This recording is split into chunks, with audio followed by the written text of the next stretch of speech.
Сегодня у нас в музее Скоро в гостях режиссер, художник и руководитель арт-проекта Светлана Волскова. Она в Минск приехала впервые, поэтому эта встреча для многих из нас, для всех нас, в принципе, знаковая. Меня зовут Андрей Диченко, я организатор этой встречи. И, в общем-то, сейчас в правах организатора я, наверное, задам первый вопрос Светлане, и мы, в принципе, начнем общение. Каждый из вас, кто хочет задать вопрос, просто может поднять руку вверх, и я подойду с микрофоном, он будет назвать себя и, собственно, озвучить вопрос. Ну и вот первый вопрос, который Светлана хотела задать. Расскажите вообще про свои текущие проекты в сфере искусства, про институт БАЗа, над чем вы сейчас работаете, и над вашими проектами по помощи молодым художникам, которые еще не заявили о себе, но вот с вашей помощью станут как бы в рядах движения. Еще раз вас всех приветствую. Очень трогательно мне оказаться в Минске, еще в таком месте фантастическом, просто глаз не отвести на самом деле. Да, я сейчас занимаюсь тем, что я являюсь директором института БАЗа. Мы создали его с Анатолием Осмоловским 6 лет назад. И, в принципе, у нас есть сайт, на котором, наверное, кому было бы интересно, все бы там могли прочесть, наши программы, наши преподаватели. Я считаю, что, наверное, человек, художник, он режиссер, или вообще левый человек занимает такую позицию, что он именно там, где он необходим.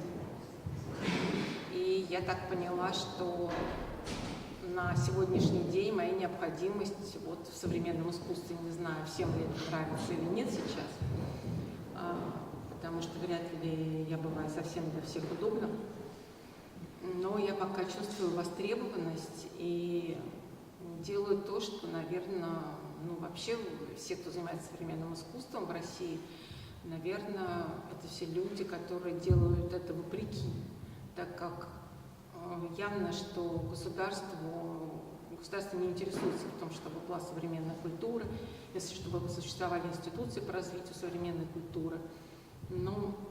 Это большая проблема, и, может быть, они сами не понимают, почему они этого не хотят. И, собственно говоря, мы, как общественные деятели, занимаемся этой работой, потому что был также еще большой перерыв, как вы знаете, эти годы, потерянное поколение иногда называют тех ребят, которые остались без учителей. То есть 90-е годы, наверное, во многих институциях и в школах и так далее была очень большая проблема, что пропали преподаватели, которые должны были бы воспитать следующих преподавателей. И наше поколение 90-х, кто был в 90-е работал, все институты современного искусства в Москве, это все люди, которые художники. То есть мы все не знаем, как точно надо преподавать. Просто мы понимаем, что если мы сейчас не будем преподавать и вести, создавать эти институции, то дальше не будет следующего шага, и следующее поколение вообще не будет в растерянности. Давайте только ближе к вам микрофон подвину, чтобы просто на дальних рядах люди тоже вас слышали.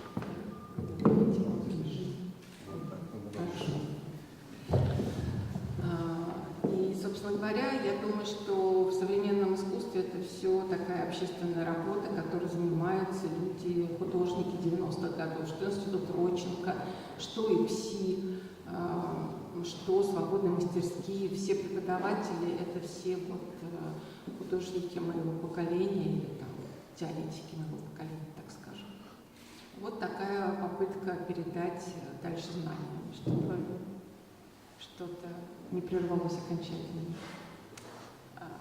Собственно говоря, в двух словах, чем я занимаюсь. Я не знаю конкретно, чтобы вам не было скучно, что вам конкретно рассказать, поэтому готова рассказать что-то конкретное. Я еще один вопрос задам, потом, собственно, микрофон перейдет в зал. В 90-е ваш круг общения, скажем так, с которым вы делали свои киноработы, он складывался в том числе из московских акционистов, радикальное направление в искусстве на тот момент. Вы говорили про преемственность. В современной России акционизм, на ваш взгляд, может быть преемственным или нет? То есть можно ли уместно сравнивать, например, акционистов, таких как Петр Павленский, с такими акционистами, как Олег Павловский или император Роман? Понимаете, наверняка все возможно, безусловно. Но акционизм это же тоже явление, не то что, так же как любое явление в искусстве, в современном искусстве в частности, оно имеет свои какие-то критерии и свою необходимость возникновения. Также, если мы посмотрим детских акционистов, да, они возникли для чего-то и там закончились чем-то. Так же, как поп-арт, он начинается, он имеет развитие, заканчивается. Здесь надо понять, если в этом есть необходимость, если это, естественно, необходимо самому художнику, и это высказывание единственно верное, ну и точное, да, что самое главное, то тогда, конечно, это возможно. Все зависит от конкретной задачи, я бы так сказала. Это просто тело, это инструмент в данном случае. Да, безусловно. Раньше я очень много смотрела нашего русского кино, современное, молодое, до тех пор, пока люди не стали снимать социальные фильмы, и это не пошло, или это не стало уже какими-то темами не единичными. И когда это становится уже не единичной темой, то уже моего вмешательства тут и не нужно, я перехожу туда, где я, как уже говорила, более нужна. Вот, поэтому я смотрела, наверное, давно за этим не слежу. Я смотрела, конечно, «Хамелики», мне очень нравился «Бумеранг», вот это последний его был фильм, который я видела на фестивале в Москве. «Хамелики» мне очень нравится, потому что у него есть какая-то своя позиция, и мне кажется, что он именно говорит о полном одиночестве. Его все фильмы, 3 фильма подряд, они как бы усиливают один другой. И мне очень понравилась эта линия, как такой проект, как проект художника, который продолжает свою линию, что его основная идея — это как бы полное взаимонепонимание. И вот это «Сердце бумеранга» там просто совсем уже люди не понимают друг друга. И, по-моему, по нарастающей это шло от фильма к фильму. Ну вот, наверное, я бы его отметила бы. Также Гай Германика тогда была, которая тоже мне очень нравится. А что сейчас, вот я должна была пойти на «Тряпичный союз», но я не была еще, не могу сказать, и я не слежу сейчас так активно за этим. Я, конечно, отвечая на первый вопрос, не сказала, что, конечно, я слежу за тем, что делает Андрей Селивестров и Олег Мавроматий, потому что я даже проводила какой-то небольшой фестиваль внутри нашего института, те фильмы, которых нельзя увидеть в интернете. Во-первых, мне, безусловно, кажется очень интересным работа Андрея Селивестрова, начиная с бирмингемского орнамента 2 частей с Юрием Литерманом. И сейчас недавно я была на фильме «Про». И, безусловно, мне кажется, что уже вот эта граница, где это кино или современное искусство, для меня уже это вопрос. И вот это был фильм «Прорубь» мне показался чрезвычайно важным для нашего времени, так как со стороны современного искусства идут попытки делать видео и разные какие-то диджитал-технологии, еще идут со стороны современного искусства. А тут нам приходится кино, это современное искусство, и мне кажется, это более точно получается правильно. Хотя бирмингемский орнамент тоже, мне кажется, современным искусством. Потом то, что делает Олег Мавроматий, это тот небольшая такая зона, где мы можем увидеть политическое искусство, потому что политическое кино. Потому что политическим кино, конечно, мало кто занимается, поэтому я, в свою очередь, сняла фильм «За Маркса», считаю, что это политическое кино.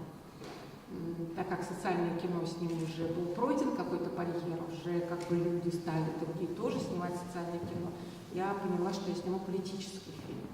И вот я сейчас, после того, как я сняла политический фильм, я интересуюсь, кто еще снимает политическое кино. Я могу сказать, что 2 фильма Олега Мавроматия, особенно его последний фильм прекрасный, и, наверное, вы его видели, это не устраивает? Была премьера украинских фильмов «Сразу Средиземное море». Безусловно, мне интересны сейчас, наверное, такие фильмы, которые идут навстречу современному искусству, потому что, когда ты находишься в современном искусстве, то как бы ты можешь увидеть что-то неожиданное, какое-то чудо, то, что ты не мог раньше видеть. Манифесты, да, конечно, но что такое манифест? Манифест, наверное, это все-таки выработка определенных критериев твоей системы координат по отношению к миру. И ты ее заявляешь, и когда мы снимали «Зеленый слоник», было понятно, в чем, собственно говоря, были наши критерии, и как мы противопоставляем себя тому обществу, которое нас там обманывало и так далее, и так далее. Все вы, наверное, в курсе этого.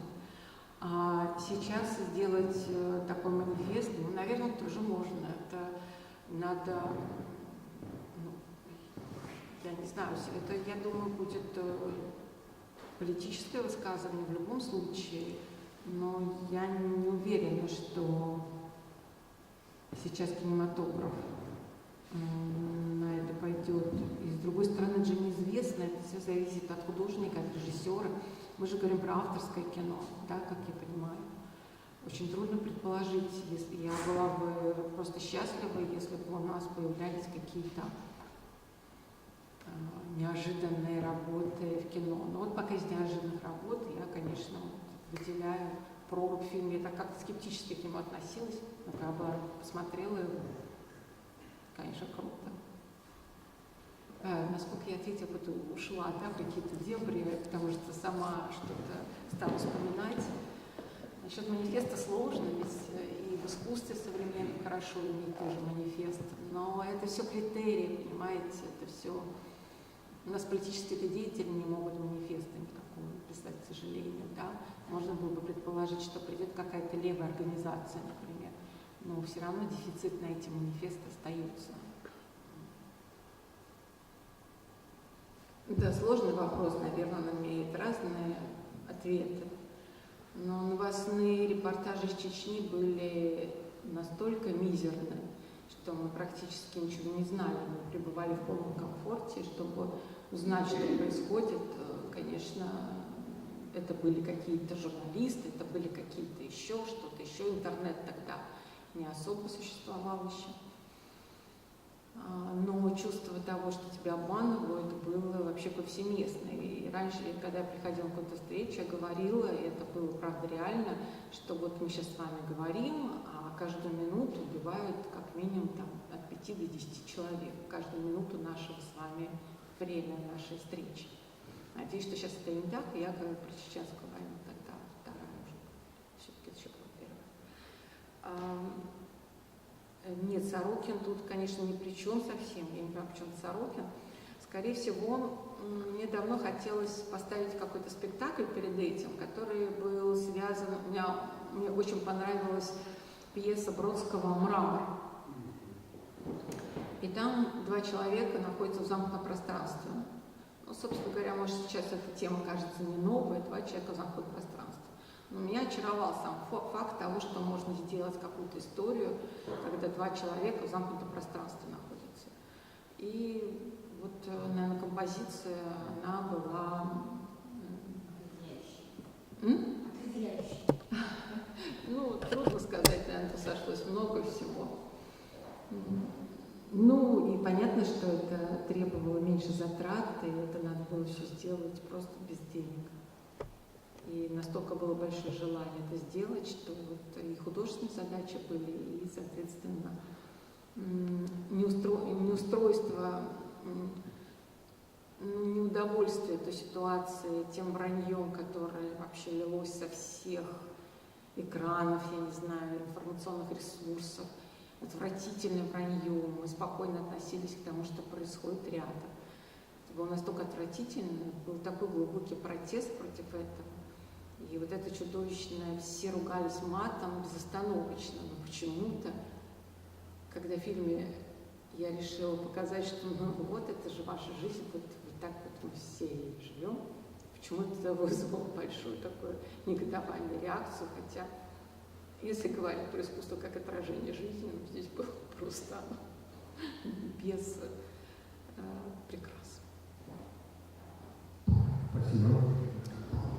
Да, я согласна с вами абсолютно. Это фантастический человек, и это был очень большой мой друг. Мы реально дружили и были очень близкими людьми. Хотя последние 2 года Саша отказался от нашей дружбы, он сказал, что он не будет снимать у меня в фильмах, что он там с Лобаном тогда, Лобан снимал свой фильм да, Шифты-шоу, и что все, он с Лобаном, Лобан настоящий режиссер, и ему все это надоело, вся эта смалка, все это унижение, там еще что-то. Но видно, кто-то что-то, может, стал говорить, но он очень резко со мной порвал, и я как раз начинала снимать за Маркса фильм. Я очень хотела, чтобы он принял участие. Он категорично со мной все разорвал, и я подумала, что, может быть, это он специально сделал, может, он так правильно сделал для того, чтобы я сделала следующий шаг без его поддержки. Потому что, когда ты опираешься все время на какие-то старые наработанные материалы, тебе достаточно легко, это очень комфортно, тебе даже практически ничего не надо говорить. А когда ты переносишься в ситуацию, когда тебе надо всех поменять, все поменять, то это становится сложно, возникает другое сопротивление материала, которое дает, наверное, возможность для нового высказывания. И я это восприняла, с одной стороны, как такую заботу о себе и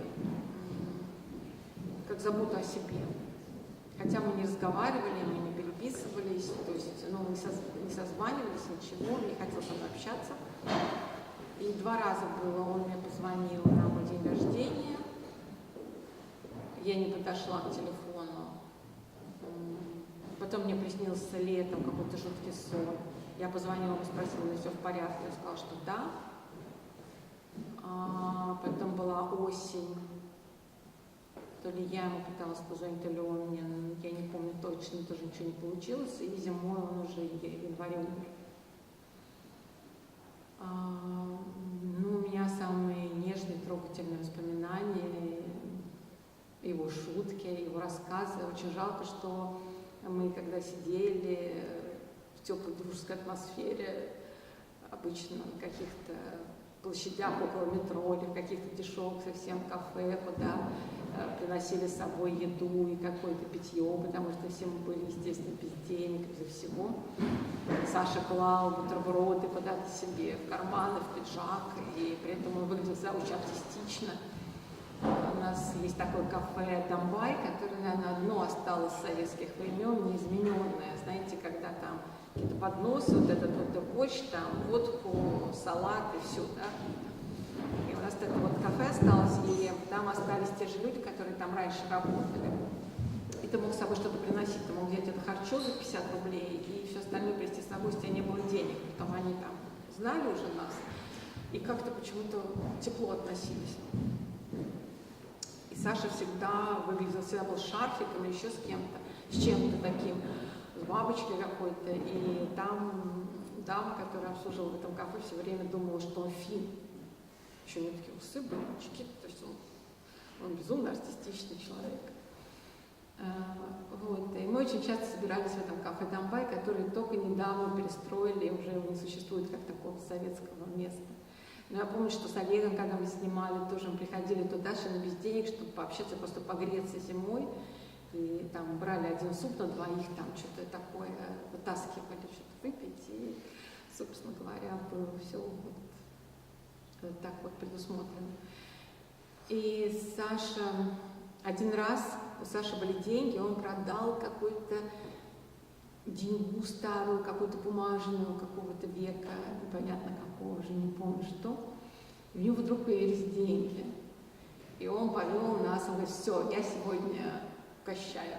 И мы пошли в кафе «Гвоздика» на улице метро 1905 года, которое потом тоже закрылось.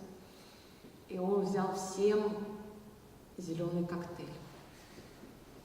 Ну, сколько даже, человек 5, наверное, было, плюс-минус. Вот, и мы все пили зеленый коктейль, потом мы с Сашей танцевали, там, ну, как такое кафе советское было, то есть там долго танцевали. Ну, в общем, это было здорово. Я помню, как это чудесно было. Я понимаю, что такие воспоминания. Да, с Сашей много связано, но, наверное, я могу более точно о чем-то еще рассказать. И, наверное, может быть, Саша не устраивало какое-то его отношение, его роли как-то. В общем, у меня такое ощущение, что мы что-то наговорили, сказали, мол, тебя унижали на твоих съемках. Ну, я понимаю, что он на каким-то интригам, но я не понимаю, почему он так резко разорвал со мной, на что он мог быть обижен, да, там закапывали в голове, там была, правда, сцена такая, которая, может быть, но это прошло столько времени, и вдруг он как-то на это оскорбился, не очень на него похоже. В общем, для меня это загадка, почему мы расстались так. Спасибо. Да, это была такая новость, я сама удивилась, так думаю, ничего себе. То есть мне ничего не сказали, там с Сережей они скооперировались. Но мне было их жалко, потому что я знала, что два человека, они, вряд ли у них как-то, может, там Олег Шишкин, было бы здорово, если у них что-то получилось, но явно, что, вряд ли у них что-то хорошее могло получиться, это моя точка зрения, хотя я могу быть не права, я не знаю, они это заявили, может, потом поняли, что они не смогут это сделать, а может, они это делают, это для меня загадка.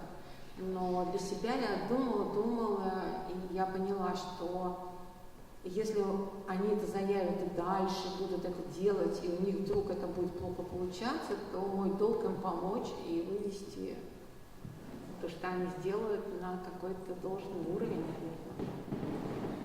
А вот такое вот у меня сложное к этому отношение. Если надо помочь друзьям, чтобы это не провалиться, я это сделаю. А так, конечно, я считаю, что это не надо делать. Я думаю, что это все ребячески забавно.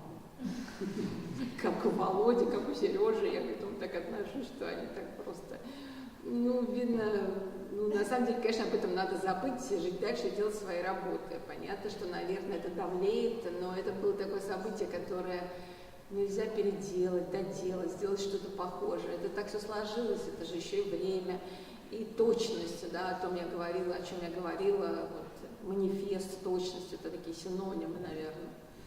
Когда точно угадано и настроение, состояние, когда это искренне, ты почувствовал вот этот вот какой-то нерв, ухватил и сделал, это получилось. Но это не значит, что этим надо жить там всю жизнь, вспоминать об этом. Я не понимаю, зачем они это делают, но ребячество, считаю.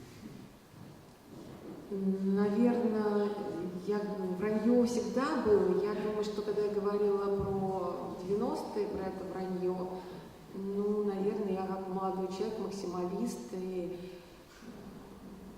родившийся в Советском Союзе, видевший вот этот весь ужас, который происходит, наверное, я так среагировала. Понятно, что сейчас я по-другому на это реагирую. Да, это существует, но, как вы понимаете, я медийный человек, так как получилось, и я сейчас перешла на сторону современного искусства. Я могла бы заняться политикой, но это опасно будет для меня и опасно для тех людей, с которыми я это буду делать. Это уже как-то мне дали понять, и я откровенно сказала, что я не хочу, чтобы кто-либо пострадал, я не буду заниматься политикой, я останусь только на территории современного искусства. Искусство. И я занимаюсь, собственно говоря, молодыми ребятами, я занимаюсь организацией института, я сейчас, может, чуть больше расскажу об этом. Да, искусство может влиять на политику, я уверена до сих пор, может быть, это наивно. Да, конечно, да. И можно сказать, что любое экспериментальное искусство, современное искусство, которое с каким-то экспериментом работает, то это все очень часто бывает политическое искусство. Потому что оно дает людям возможность посмотреть на свою жизнь с другой стороны, то есть немножко перезагрузить человека. А перезагрузка человека — это уже его какой-то другие акценты могут появиться, да, то, что, наверное, вряд ли хотят те, кто управляет государством там или иначе. И если бы было бы больше современного искусства и теории, которая очень необходима для этого, то, наверное, было бы больше людей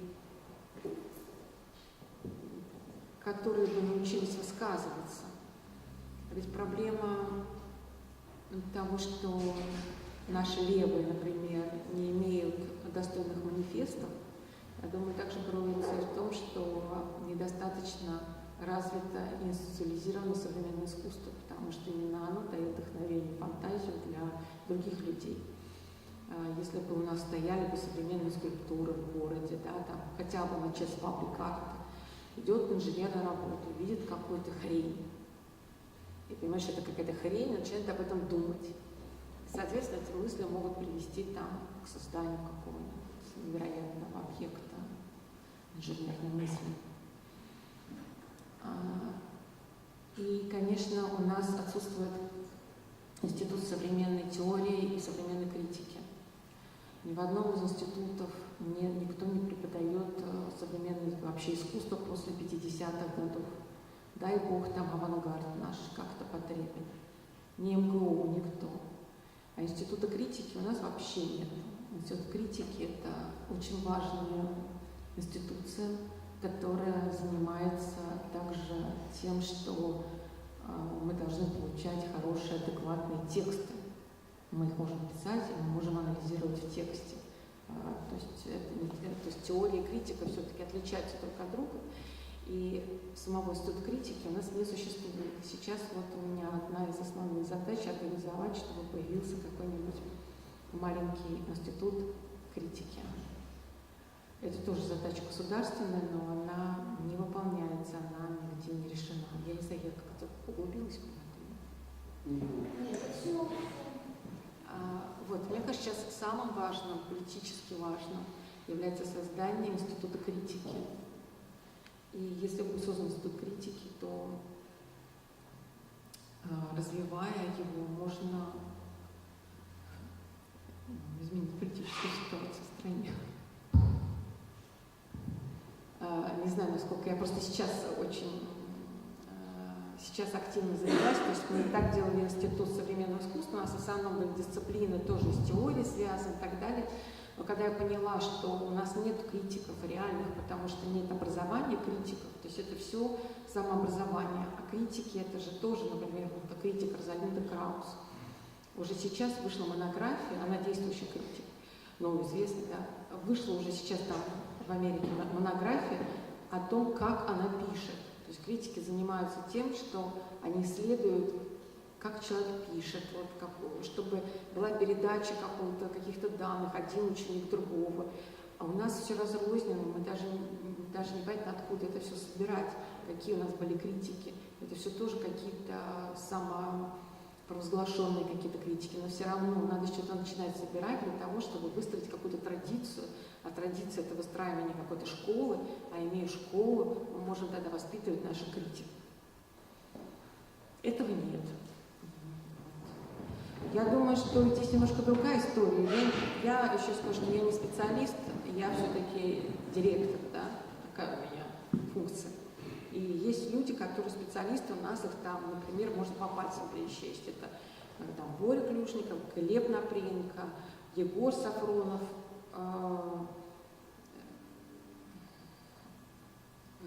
девочка, которая будет с нами в программе, я забыла, какой фамилия.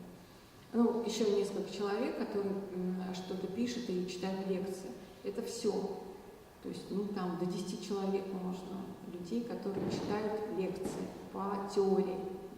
По критике лекции не читают, потому что они сами не являются критиками. Потому что стать критиком — это надо возродить критику здесь, в России, на нашей территории, у нас ее нет.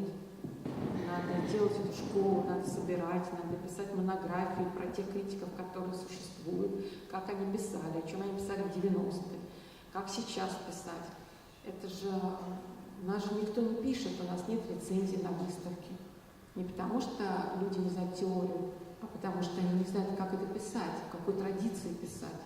Можно просто, я завела Facebook исключительно для того, чтобы реагировать на выставки. У нас происходят выставки достаточно регулярно, но никто о них не пишет. В лучшем случае есть пресс-релиз, так скажем, не всегда хорошо сделанный. И может где-то появится статья, но это не та разборная статья, которая должна появиться. И я говорю студентам, там многие приходят к нам тоже на критику, я говорю, давайте писать, вот я буду писать хотя бы какие-то впечатления, для того, чтобы и вы писали. Я хожу на эти выставки, там 2 года ходила, и сейчас продолжаю ходить, и все время пытаюсь писать что-то, рассказывать, ну как-то своими словами, простыми, потому что я же не имею такого образования. Но это все. А писать критические тексты мы не можем на эти выставки. То есть либо это несколько человек, которые будут этим заниматься, но они сейчас пишут какие-то большие тексты, да, можно предположить. 5 человек – это очень мало для того, чтобы писать серьезные тексты по каждой выставке. А все-таки должны быть критики, это не должны быть теоретики. Теоретики делают, наверное, работу исследовательскую больше, да, немножко другого плана. А критик, он должен, конечно, формировать, он должен быть на острие, и он должен все это сравнивать, иметь свой стиль, ну и так далее, все, чем должен заниматься критик. И просто их нет. Из-за этого, собственно говоря, все эти выставки, все художники вообще страдают. Это, конечно, такая большая беда у нас. Но не взаимосвязаны критики и теоретики, потому что, предположим, лепинки, да, спецкурс есть критика, но другое дело, что мы говорим о критике современного искусства, который должен очень хорошо находиться в этой теме, в этом материале. То есть получается, что все это настолько история, и теория, и критика, именно мы говорим о современном процессе, вот на этом надо акцентировать внимание, потому что действительно здесь большое проблемное поле. Потому что на сайте еще в программе все выложено, и курсы, и, конечно, удовольствие, безусловно, потому что здесь определенным периодом, что касается Беларуси в том числе, изучение художественного процесса как бы останавливается на уровне истории, на уровне теории и, соответственно, на уровне критики. И вот сейчас говорим конкретно о том современном искусстве, то есть здесь вы помните, какое проблемное поле, что есть современное искусство. Это искусство, которое создают ныне живущие художники, да, и это актуальное искусство. Так вот, Светлана представляет именно вот этот совершенно фантастический процесс, который именуется актуальным искусством, и все с ним связанное. И поэтому уже, предположим, у вас назрела та ситуация, та прекрасная точка, когда можно выделять критический институт как критическую институцию. Потому что есть уже историческая, скажем, школа, да, своя собственная, теоретическая же своя школа, и можно идти уже дальше и говорить о политической школе. Мы еще пока не читаем, да, о своей школе исторической и теоретической, что касается современного процесса художественного, современного искусства. Простите. Ну да, можно сказать так, в некой системе координат, безусловно. Нет, с теорией у нас тоже есть проблемы, и это все требует, вы понимаете, это должны быть государственные институты, потому что это библиография, библиотеки должны быть, какие-то модераторы должны быть, собирать это все, переводить тех критиков, которые сейчас есть, хотя бы их знать проблематику, с которой они работают. Но это большой объем, это большой труд, который надо иметь как библиографию, когда пришел человек в эту медиатеку, условно говоря, все это посмотрел, и из этого там что-то для него начинает складываться. То есть должен быть набор из этих каких-то людей. Ну, в общем, мы сейчас пытаемся что-то сделать, если у нас получится. Но, конечно, это невозможно сделать своими силами. Это слишком серьезный, большой государственный институт должен этим заниматься, который имеет возможность этих библиотек, медиатек, этих подписных академических ресурсов. Но надо сначала сказать, что все современное искусство, как вот эти тусовки, я не знаю, это все маргинальное, да? Это все маргиналы. Наши институты, ИПСИ, там, БАЗ, свободные мастерские, по-моему, даже Родченко. Это все маргинальные институции, она существует.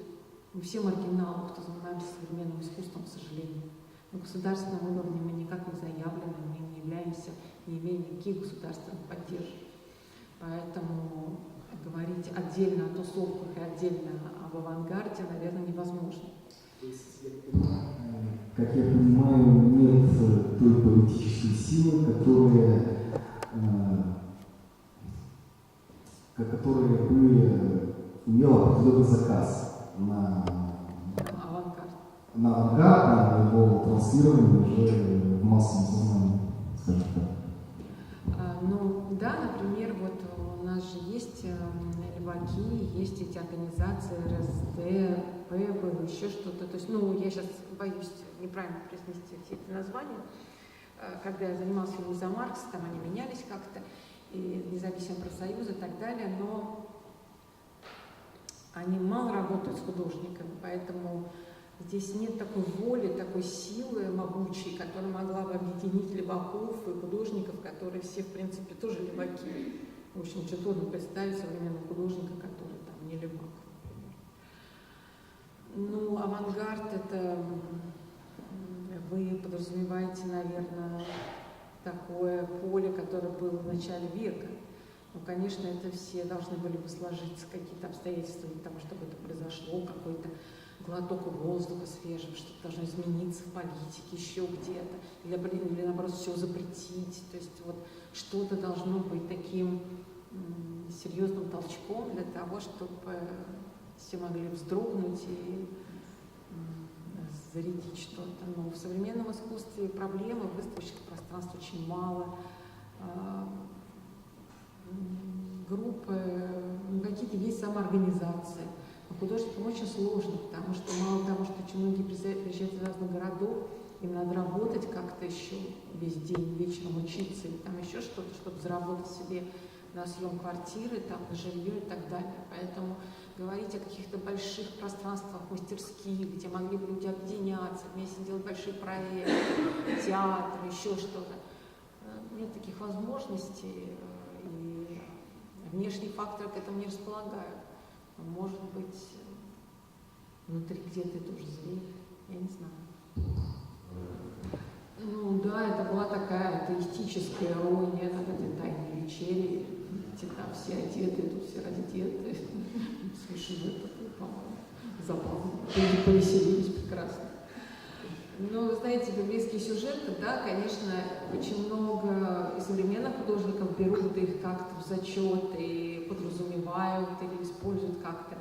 Это облегчает иногда задачу, потому что взял библейский какой-то сюжет, что-то намотал, и, ну, в общем, это не усложняет работу, я бы сказала, что это облегчает даже. Ну и придает какой-то интеллектуализм какой-то, да, там ты сразу начинаешь там какие-то имена или какие-то необычные, залезаешь куда-то, чтобы выяснить, что это такое было, какое-то событие или историческое событие, мифология какая-то. Ну, да, это прекрасно можно использовать. Я спокойно к этому отношусь. Да, я выполняю директорские функции, это еще воспитательные, организационные, да, какие-то работы, потому что это достаточно много, и с молодыми художниками тоже их надо правильно привести какой-то мастер-класс, какой-то сделать еще что-то. Мы зимой выезжаем там на русский север. То есть мне очень важно, что из этих людей получится, и максимально помогать, а не только делать хорошую программу учебную, которую приглашаем лучших преподавателей. С другой стороны, надо понимать, что чем взрослее становится человек, тем меньше у него энергии в любом случае. Если раньше в юности я могла делать 25 дел сразу, то сейчас, наверное, 5,5. И достаточно сложно, наверное, мне сейчас будет. Хочу сказать, что все фильмы, которые я делала, они очень сильно меня подорвали, и особенно последний фильм «За Маркса», потому что это было снято за свои деньги, которые были заработаны до этого, но все равно это было очень мало денег для того, чтобы снять фильм. Это было какие-то нечеловеческие были условия съемки. Надо было делать самому очень много на себя брать и держать все под своим контролем. Иначе ничего не получится. Если не держать каждую крупинку под своим контролем, то, наверное, вообще ничего не будет. И я думаю, до сих пор сказывается какая-то усталость эмоциональная, какое-то расстройство, безусловное, психическое, связанное с производством этого фильма. И я не могу сказать, что у меня прям так много сил. А для того, чтобы все-таки снимать кино, надо иметь свободное время. Ну, или как-то напрячься очень сильно. Наверное, мне не хватает сил, чтобы параллельно... Да, бывают попытки, мне очень хочется иногда что-то сделать. Ну, я так потом трезво на все это смотрю, думаю, ну да, сейчас все это начнется. Мгм. А потом же этим надо заболеть. У меня есть свой метод, так называемый, как я снимаю. Этот метод не придуман, он так сложился, что когда я снимаю фильм, я люблю еще без сценария снимать, он начинается, и я очень хорошо чувствую актеров, площадку, ситуацию, время. Ну, такая у меня есть особенность. Поэтому мне легко получается быть директором. И я все это очень чувствую, всех людей вокруг. И когда я снимаю кино, меня все вот это вот накатывает, я все улучшаю, прописываю каждое слово, вот в последнем фильме, потому что я представляю себя тем человеком, поэтому эти слова, которые монологи, диалоги, которые я прописываю, оказываются достаточно органичными, как мне кажется. Это все очень требует большой эмоциональной отдачи, очень большой психической отдачи. Это очень сложно. Кажется, там 1,5 часа. Ерунда какая-то. Но это как целую жизнь пройти. Я все думала, что когда снимала за Маркса, думаю, будет глупо, если сейчас так помереть, а фильм не доделать. Ну вот тут смешно. Вроде делал. Это было самое для меня неприятное, наверное. Вот. Поэтому сейчас, я не знаю, есть некоторые темы, которые меня волнуют, и я даже написала сценарий какой-то исторический, типа байопик по Василию Темному, Василию II. Мне была интересна эта история, я хотела снять исторический фильм, ну, как бы такой был у меня, как бы он был исторический, абсолютно, а в то же время он был бы с такими вкраплениями документари, там, ну, внутри бы я там поиграла. Но исторический фильм дорого снять, и как-то питчинг какой-то был, я его не прошла, в общем, денег нет на это. Надо снимать какой-то совсем безбюджетный фильм. Вопрос лезть, ну, понятно, что эпоха Ельцина не дает мне покоя, наверное, я травмирована на всю жизнь этим. И, конечно, я хочу об этом что-то еще сказать, но, с другой стороны, я думаю, может, не стоит, потому что не будет ли это, ну, любое художественное произведение должно иметь некую дистанцию и от тебя самого, и со зрителем. Если я хочу делать что-то личное, то не будет ли это слишком личным, а не искусством?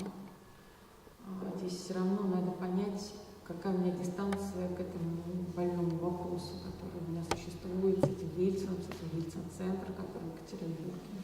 Для меня это очень болезненная тема. А с этой войной, нужно ли к этому возвращаться или нет, я никак не могу для себя решить.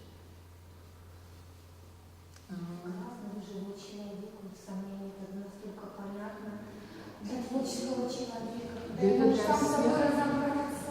Я не могу, да, разобраться с собой. Ничто меня пока не дергает вот так вот. И с другой стороны, если была бы какая-то тема, которую другие не говорят, я бы в нее бросилась. Но, в принципе, об этих темах уже говорят и продолжают люди говорить. Я бы бросилась бы в ту тему, которую бы надо было бы поднять. Это вот для меня был бы большой стимул. То есть вот то, что не поднято. А повторяться, конечно, не хочется. Да, то, что можете именно вы сказать везде. Именно вот вашей стилистике. Да. Ну, или то, что вот ни о чем не успели еще никто рассказать, и это надо как-то сказать. Я обычно в таком режиме могу работать и понимаю, зачем я это делаю. А снимать там еще один похожий фильм, конечно, не хочется. Олег Мавроматий снимает прекрасные фильмы, мы с ним говорим по скайпу иногда, и мне кажется, он прекрасно нашел нишу, в которой он работает, и у него есть вот этот вот, как эти люди называются, с блогерами, да, использование блогеров, вот эта вот тема, мне кажется, очень важная, и он нашел свою нишу, это здорово. Ну, с Германом Виноградовым я как-то не общалась так близко, ну, у нас не было совместных проектов, но просто я знаю его, да, мы там в Фейсбуке где-то еще. С Володей Бифанцевым мы как бы тоже не друзья, мы по работе коллеги больше. Поэтому мы становимся близкими людьми, когда мы снимаем фильм. Когда ты снимаешь фильм, то все люди вокруг тебя просто роднее не придумаешь. Это просто ты сам, и это все твое. Но когда фильм заканчивается, все уходят. Это такой закон жанра. Я ушла сознательно от этого, потому что я поняла, что я такой последственный абстракционист. Ну да, у меня хорошо там живописью было, и хорошая работа, но это не было искусством, там не было ничего дополнительно сделанного для того, чтобы это могло быть искусством, а не просто каким-то повторением уже пройденных задач. У меня там не было поставлено новых задач для меня, которые могла бы решить. Я просто отдала себе отчет в этом и закрыла этот вопрос, поэтому у меня нет такого желания к этому возвращаться. Это просто бессмысленно для меня, кажется. Вот. А насчет новых проектов, конечно, было бы здорово, но как это сделать? Как? Как в плане сценария вы имеете в виду? Нет, сценарий это понятно. Как это сделать? Это же должны быть люди, понимаете ли, когда ты молодой, там, правда, тебе по дружбе, там чего-то помогут, а когда уже все взрослые, у всех свои дела, все заняты очень. Так мы готовы, если что. Да? На что вы готовы? На все. Есть мясо. Из нас можно вылепить что-нибудь. Хорошо, надо тогда подумать, но правда, если бы была бы какая-то реальная, я даже не знаю, что сказать. Я не верю, что есть люди, которые будут просто помогать и что-то делать. Так мне кажется. И надо понять, с чего, где начать. Это же серьезная работа, в принципе. Конечно, хочется. Иногда кокетничаю, говорю так, больше никогда не буду режиссером, буду директором, и останусь. Потом думаю, да, так оно может оказаться. Разные фильмы, по-разному подход, но сценарий меняется, это точно. Да. Просто неинтересно, скучно снимать, знаешь, чем все закончится. Может, это не выглядит. Мне нравится. Надо же драйв, чтобы был, что там произойдет-то с ним.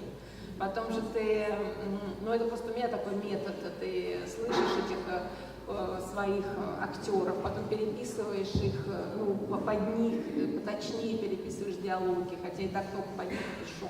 Нахожу новые какие-то истории. Я что-то вижу, что у него получается там такое странное, и я как-то это высвечиваю, эту тему какую-то могу поднять. То есть, ведь изначально канва какая-то есть, или вы ее не отходите? Нет, канва есть какая-то сверхзадача, безусловно, в начале. Но как такового сценария, что прямо от и до, за Маркса, да, был сценарий, без финала только. Он был, и он был расписан, но не сделал. Диалоги писались, когда только он находил актеров, и уже под них все писал, и менялся сценарий во время съемки. Все менялось, да. Так у меня получается. Спасибо. Во-первых, надо сказать, что я была маленькой, и мы как такое было название, внучата Ильича.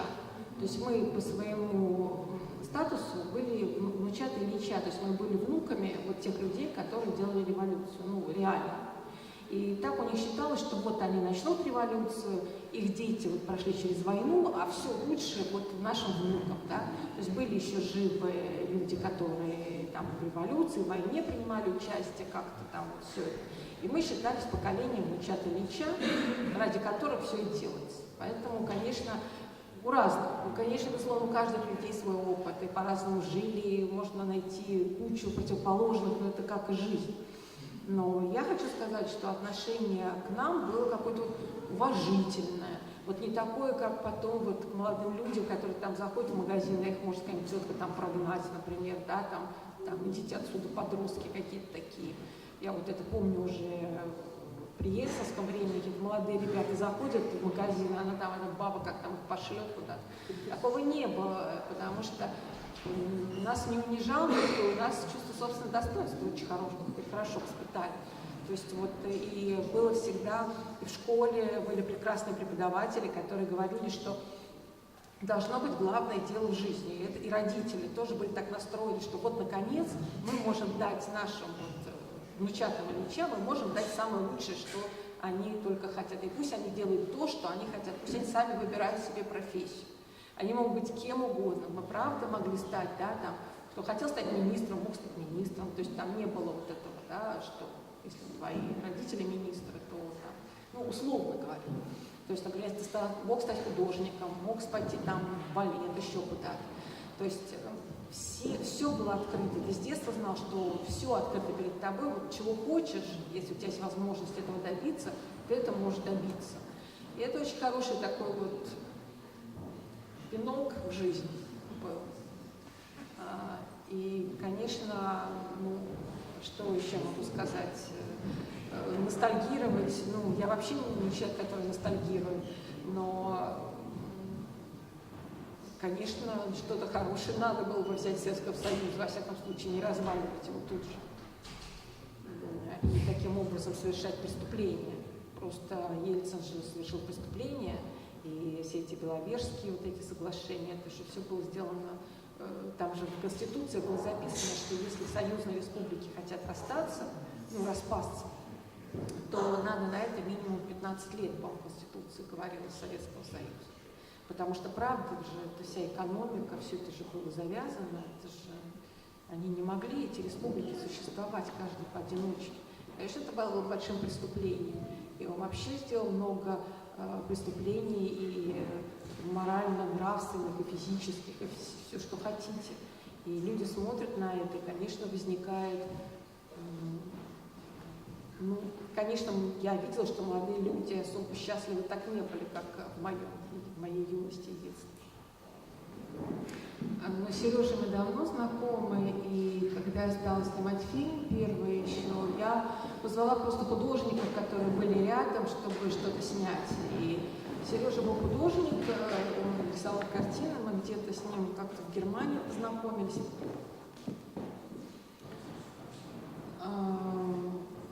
И он такой был веселый, шутник какой-то такой, пластичный. Но я никогда не думала, что так это все закрутится, зная его до этого. Он все время такой был опрятненький, там какие-то расческу за $20 где-то купил, когда-то там был, очень так это все, он такой был пижонный, это можно было сказать. Ну, с другой стороны, он для меня является, ну, я уже говорила неоднократно и повторюсь, что, как сказал Феллини про Марчелло Мастроянни, что Марчелло это я, на что Марчелло сказал, ну, я не знаю, но я это не вы. Вот, но для меня Сережа, да, как бы такой трек, да, это, то есть его герой это я в фильме, так могу сказать. Он тяжелый человек очень, гад, которого я очень люблю, скотина, которую я очень люблю, но понятно, что мы повязаны, куда же деваться-то. Вот. Поэтому, если какое-то дело, мы вместе, думаю, его сделаем, несмотря на то, что какие-то могут быть противоречия, уже взрослый, у него там своя уже какая-то канва пошла, он известный стал человек, наверное, более требовательный становится, более капризен, я не знаю. Наверное, я так не отношусь к жизни, что она может быть хуже, намного еще. Я не чувствую надвигающейся угрозы, хотя многие говорят, что да, там война неизбежна, но это надо быть политиком для того, чтобы разложить там какие-то карты и так далее. Но мне кажется, что все политики между собой как-то еще по-другому общаются. Другие мои друзья как-то считают, что вообще мы как бы такая реальность, ну такая нереальная, ну как бы мы... Игра такая, что нами играют, там, условно говоря, что мы это реконструкция, да, то есть все уже произошло, и вот мы сейчас здесь, это реконструкция такая того, как там люди жили. И что, например, мы знаем, что была история, а была она, не была, то есть, может быть, вот каждый наш поворот, это просто вот нас переставляет, так, как компьютерная игра, и может она даже двухмерная. Поэтому... Я не знаю, что значит уже угроза какая-то, какая она может быть. Ну, я считаю, что человек все-таки существует для эволюции. И, конечно, если честно, человек должен дальше развиваться, и должно быть какое-то развитие. Но угроза, уничтожит она все это. Ну, какой смысл тогда было у нас столько времени жили, мучились. Что нас тут сейчас сразу всех уничтожать? Какой-то бессмыслица в этом. Я все-таки за какой-то смысл и за какие-то идеи, за развитие, скажем так. Как-то без идей, без развития скучно. Я считаю, что всегда все новое впереди. Ну, иначе бессмысленно. Зачем мы тогда столько жили-то? Ну, вы знаете, как бы так не расцениваешь свою жизнь, когда-то там тебе проще, когда-то легче, делаешь свою работу, как каждый из вас.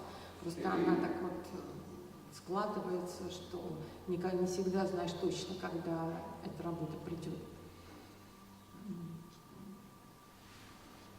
Я не знаю. Знаете, на самом деле, когда плохие какие-то темы, на них легче снимать, потому что там легче спекулировать там на плохом. А что-то такое вот сложное давать и выстраивать уже какие-то художественную какую-то линию, это всегда все сложнее, потому что сделать какую-то трагедию легче, чем сделать какой-то, может быть, сложный такой вот на нюансах построенный фильм. Вон там, это вот Лебедев, да, видите, Лебедев, он же... Акцовый стресс, который снялся в главной роли фильма «Страус обезьяны да. Да, он там вовсю что-то делает. Мне кажется, от чего вот в 95-м вот родились, что берите и снимайте. Вокруг вас вообще вон сколько ужаса. Это же надо заснять этот ужас. Ой, никуда не плюнь. Я думаю, что молодые люди должны снимать то, что их не устраивает. Вот они видят, что их не устраивает, потому что все время придумывать, я так слышу, что иногда там мне пишут, что вот мы там придумали суперсценарий, там кто-то пойдет, кого-то грохнет туда-сюда. Но если бы молодые люди могли бы снимать какие-то сложные такие ощущения, маленькие какие-то истории свои, там, или то, что с ними происходит, то, что вот их лично касается, это было бы намного лучше, потому что все эти завернутые, как бы завернутые это сценарии, они же очень простые. Произошло событие, вот все время убийство, да, какое-то, это сразу поднимает настроение зрителя, да, то есть интереснее смотреть. А бывают такие фильмы, где особенно ничего, кажется, не происходит, а они цепляют вот душу очень сильно. Мне кажется, искренне надо вещи снимать, и это может быть очень легко, просто взять и снять то, что рядом находится. Иногда этого не видишь, иногда из этого может выйти просто прекрасно, а потратить энергии можно будет не так много и денег, просто на какую-нибудь фотоаппаратную камеру снять. Ну, немножко подумать, как что там, что сказать хочется. Не обязательно какой-то безумный вот этот сценарий выстраивать с убийствами, прыжками какими-то темными, ну, в общем, все, что уже было 100 раз, вот этот хоррор там или трэш какой-то. Снимите реальность. Вот. Так бы я сказала. А уж как вы это сделаете? Уж кому-то покажется, это вообще фантастика. Расовым ориентиром я сняла фильм, для меня являются независимые профсоюзы. Те люди, которые могут вот взять и назло всему сделать то, что практически нереально сделать. Это сделать невозможно, они это делают. Для меня это нравственный ориентир, безусловно.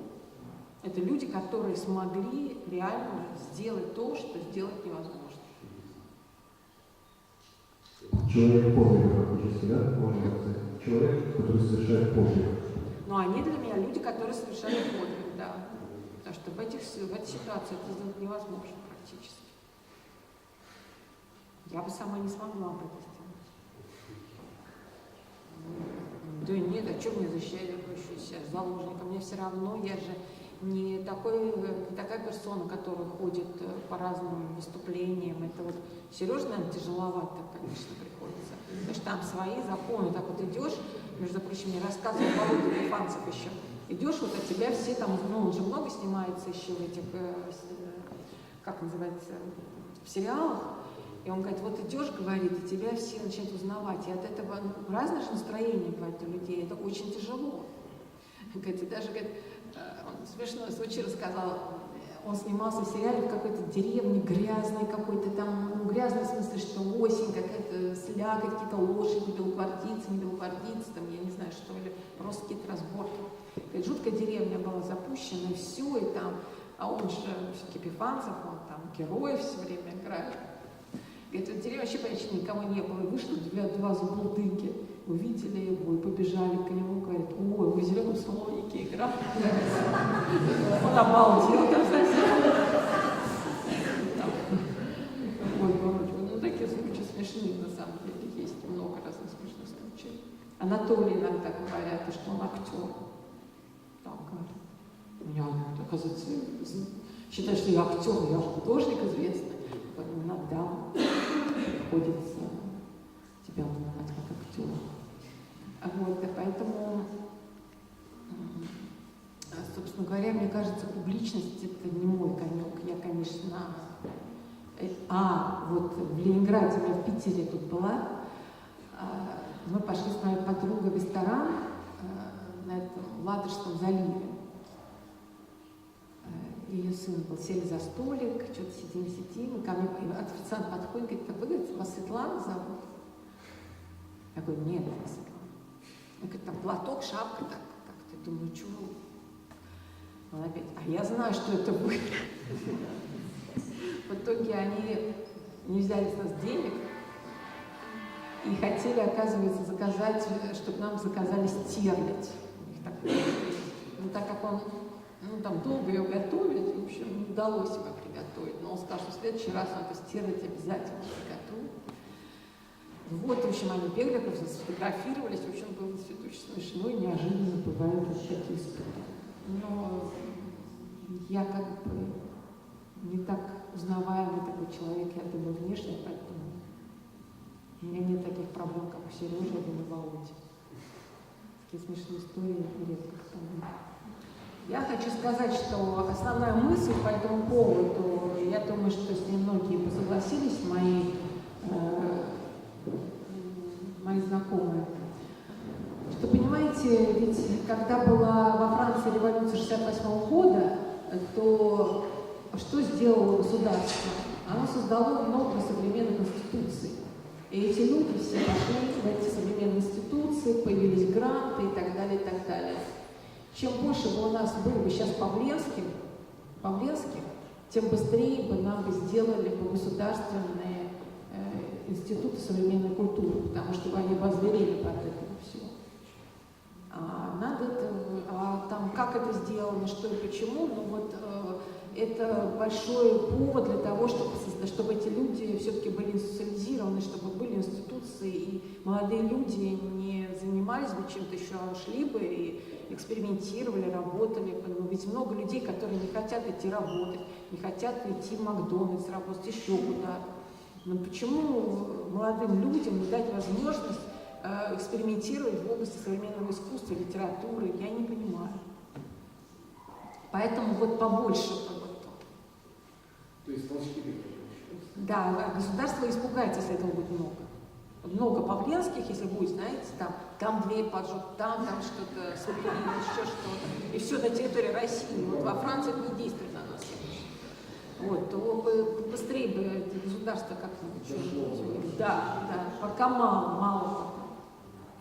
Надо еще. Да, знаете, я думаю, что наш институт, он скорее такой как тусовка, как институт. Мне кажется, что все курсы, хорошо, когда все курсы знают друг друга и дружат. Там, например, кто закончил 5 лет назад, они же все равно возвращаются, делают какие-то мастерские, еще что-то. И мы так проводим еще какие-то лекции, чтобы все друг друга знали, потому что все, кто был в базе, Ну, всегда хочется создать какое-то сообщество, чем больше людей вместе, чем больше они могут помочь друг другу, подставить плечо какое-нибудь в трудную минуту. Вот я за это выступаю. У нас все ребята какие-то просто чудесные. И этот курс сейчас мы набрали просто очень большие надежды. И всегда какие-то прорывы были, начиная с первого курса. И, правда, воспитывались художники, но я не склонна говорить, что вот этот художник появился, потому что он в нашем институте учился. Это же не обязательно от этого происходит. То есть мы что-то делаем важное, но мне кажется, институции не должны никогда прикреплять к себе этого художника, да, гордиться, что это именно художник, потому что он у нас учился. Некоторые художники, по-моему, этого даже стесняются, так, ну, когда говорят так, ну, то есть он сам же все-таки художник, чего тут где он учился. А с другой стороны, это важно, потому что это выстраивает некие традиции, опять-таки, а традиции — это школа. И вот это вот все-таки традиции школы нам нужны для того, чтобы эту историю искусства как-то делать. История искусства должна дальше продолжать развиваться, понимаете, мы должны дальше писать. Вот были концептуалисты, 90-е, вот я сейчас делаю вот этот вот сборник 90-е от первого лица. Наверное, я его в сеть выложу скоро. То есть это все, я взяла интервью Мавроматия, Смоловского, этого Бреннера, Пименова. И сейчас вот у других людей 90-х годов буду брать интервью, сейчас с Авдеем Дорогоняном общаюсь. То есть, мне кажется, мы должны выстраивать историю искусства. И что-то я запуталась, что я начала. Это должны... Вопрос был немножко мысли, что вы можете сказать о новом поколении, сталкиваясь с которыми Новое поколение, конечно, они, понимаете, люди, которые понимают, что они станут художниками, когда они заражаются этим, они совершенно меняются. Им вообще все равно, какие деньги, в чем ходить, куда, как. То есть они становятся такими асоциальными, потому что их мало что интересует, и это видно, что человек просто заболел искусством. И уже без этого, уже обратно никуда ему не деться. Хорошо это или плохо в наше время, не знаю, но для меня это хорошо, конечно. Считаю, что это лучше, чем какая-то другая жизнь. Но сама я не могу быть художником. Но вижу, что это изобразительное искусство современное, это, конечно,